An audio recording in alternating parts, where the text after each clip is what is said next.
Gençler, gençler.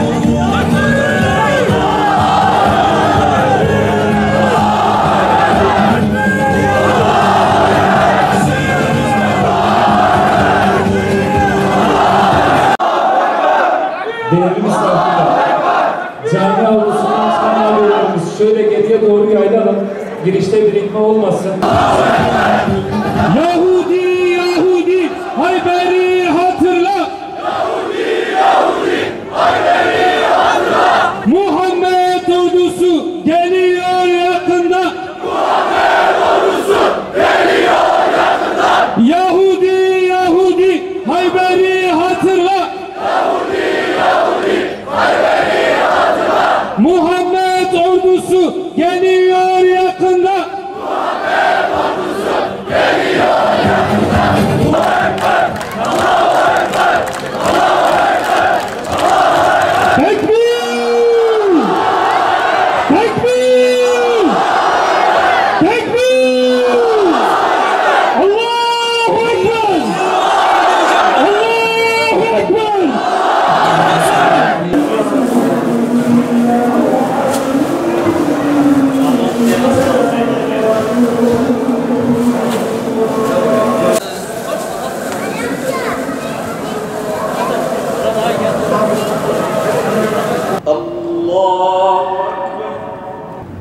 الحمد لله رب العالمين الرحمن الرحيم مالك يوم الدين إياك نعبد وإياك نستعين اهدنا الصراط المستقيم صراط الذين أنعمت عليهم غير المغضوب عليهم ولا الضالين.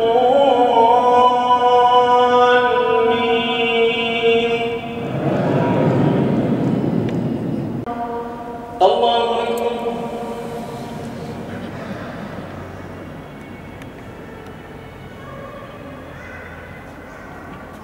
سمع الله لمن حمده.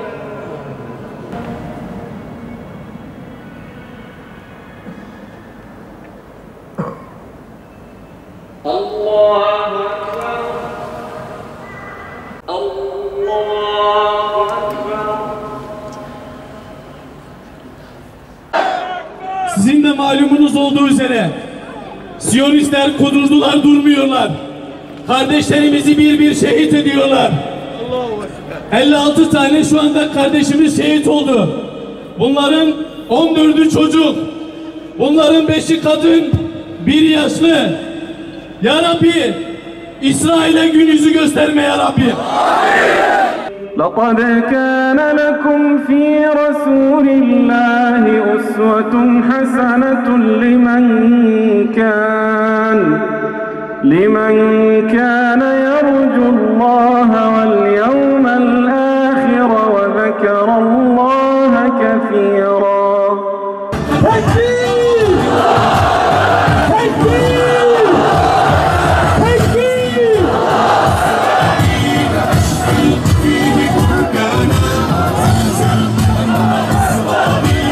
Her zaman olduğu gibi, yıllarcası olduğu gibi yine bir Ramazan ayında Ramazan Müslümanlara maalesef zir-i zeber oldu. Yine Ramazan Müslümanlara zindan oldu. Acılarımız belki katmerlendi, daha da arttı. Ama her geçen gün direniş ruhumuzla büyümeye başladı, Allah'a hamdolsun. Aslında kalelerimiz de gün gün şurada büyüyen ruhla birlikte sağlamlaşmaya başladı. Şu anda direniş bütün hızıyla devam ediyor. Kardeşlerimiz belki şehit veriyor. Belki acılarımız büyüyor ama her şehit ile birlikte davamız da büyüyor elhamdülillah. Allah'a hamdolsun. Direnişin büyümesiyle şükürler olsun ki gün ve gün Siyonizm alçakları da kaybetmeye başladılar. Kardeşlerim, önce şunu bir inşallah ifade edelim, arz edelim. Direnişin yiğit bahadırlarına, Mescid-i Aksa'nın ve Kudüs'ün yiğit bahadırlarına selam olsun. Rantisiye, Şeyh Ahmet Yasin'e, Selahaddin Eyyubi'ye, Yahya Ayyaş'a, Fetih Şikaki'ye, genç kardeşlerime şöyle güzel bir selam göndersinler. Selam olsun, selam olsun Allah'ın o yiğitlerine, o yiğit bahadırlara. Evet kardeşlerim, dediğimiz gibi acılarımız belki gün gün katmerlenmekte, artmakta.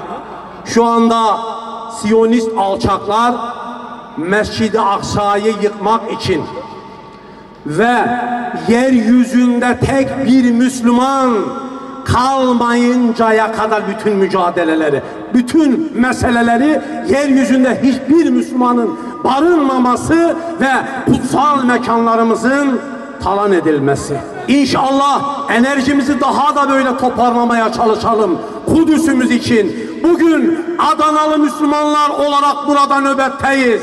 Kardeşlerim, özellikle genç kardeşlerim, bu nöbet için Mescid-i Aksa'da da Kudüs'te de nöbet tutmamız gerektiğinde hazır mıyız? Hazır mıyız? Allah sizlerden razı olsun. Hazır olalım, hazır kıta bekleyelim kıymetli kardeşlerim. Evet, buradan o zalimlere de diyoruz ki, ey zalim,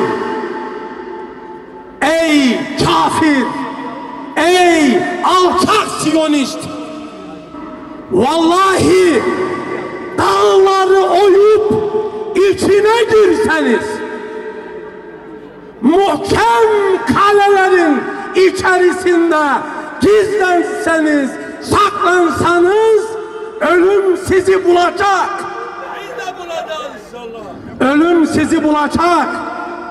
Direnişin evlatları sizleri bir bir, tek tek cehenneme gönderecek Allah. Tekbir! Tekbir! Allahu Ekber! Allahu Ekber! Kardeşlerim, Kudüs Mescid-i Aksa davası, oraların özgürleşmesi ve kurtulması meselesi ve davası sadece oradaki yiğitlerimiz için değil, Kudüs davası bütün Müslümanların davasıdır. Bütün Müslümanların davası olmalı. Ümmetin birliğinin yolu Kudüs'ten geçer. Kudüs'ün özgürlüğü de unutulmasın ki ümmetin birliğinden geçer. Benim Müslüman kardeşim, bunu unutma asla. Sivil toplum kuruluşları olarak, İslami camialar olarak, kanaat önderleri olarak, ulema, umera, bütün herkes görevini yapan bir Müslüman olarak teyakkuzda olmalı. Teyakkuzda durmalıyız, dimdik ve kıyamda. Bununla birlikte hükümete de sesleniyoruz.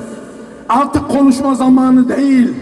Artık diplomatik, siyasi, askeri, ekonomik anlamda ne yaptırım uygulanacaksa eyleme dönüştürme zamanı. Bu vesileyle bizler de bu meselenin inşallah bütün boyutlarıyla arkasında duruyoruz kardeşlerim. Selahaddin Eyyubi Cuma hutbesi veriyor. Sizin gibi böyle coşku dolu gençler ne yapıyor? Cihad edelim diyor. Cihad edelim. Bırak artık bu hutbeyi, Kudüs'e yürüyelim diyor. Selahaddin Eyyubi hiç ses etmiyor. Hutbe bitiyor. Gün cumartesi sabah namazı. Cemaate soruyor, diyor ki dün hutbe verirken bana cihat teklifi yapan gençler de diyorlar ki yok. Gençlere, cemaate şunu söylüyor Selahaddin Eyyubi: Gençler sabah namazında burayı doldurursa ben Kudüs için cihat ilan edeceğim diyor. Arkadaşlar, samimiyetle eğer Kudüs'e giden yolu arıyorsak yol buradan geçiyor, Merkez Camii'den. Filistin'de direniş başladı. Adana'nın değil, Türkiye'nin üzerinde ölü toprağı vardı. Bu direniş bizi diriltmeye başladı. Bu ruhu, bu işin fıkhına uygun yapmamız lazım. Yol cemaatten geçiyor, camiden geçiyor, birlikten, beraberlikten geçiyor. Kudüs'ü bizlere sevdiren Allah'a hamdolsun. Mescid-i Aksa için bir araya gelmeyi bizlere nasip eden Allah'a hamdolsun.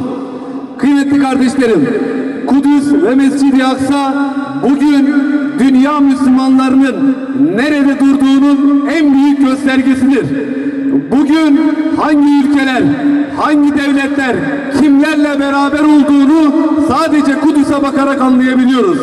Kardeşlerim, bizler çok söz söyledik.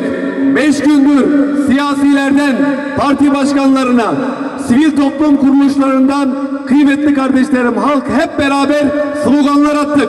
Hep beraber meydanları doldurduk. Allah'ın izniyle bu ruhu diri tutabilmek için her şeyi yaptık.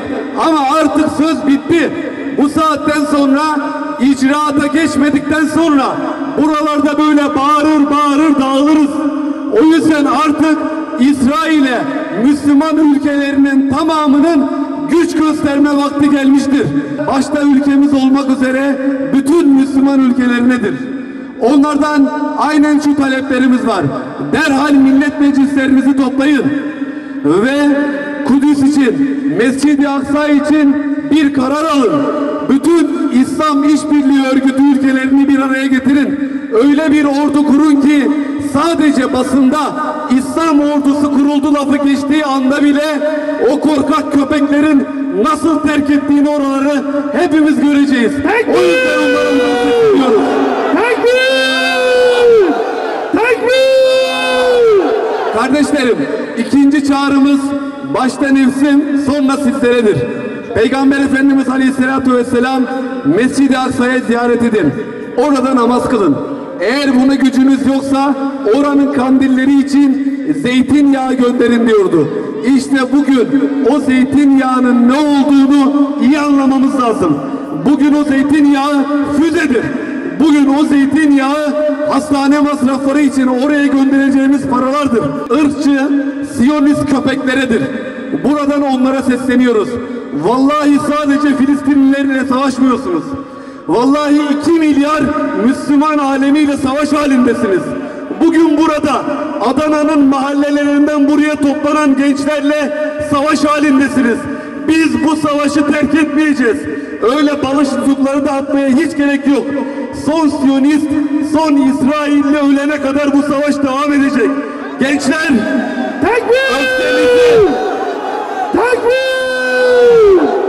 Bakın burada genç kardeşlerimi görüyorum. Gençler, öfkenizi diri tutun. İmanınızı güçlendirin. Zafer inananlarındır ve zafer yakındır Allah'ın izniyle.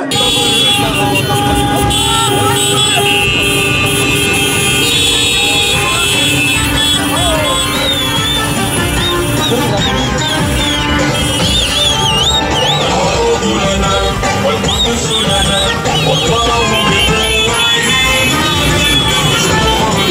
right back.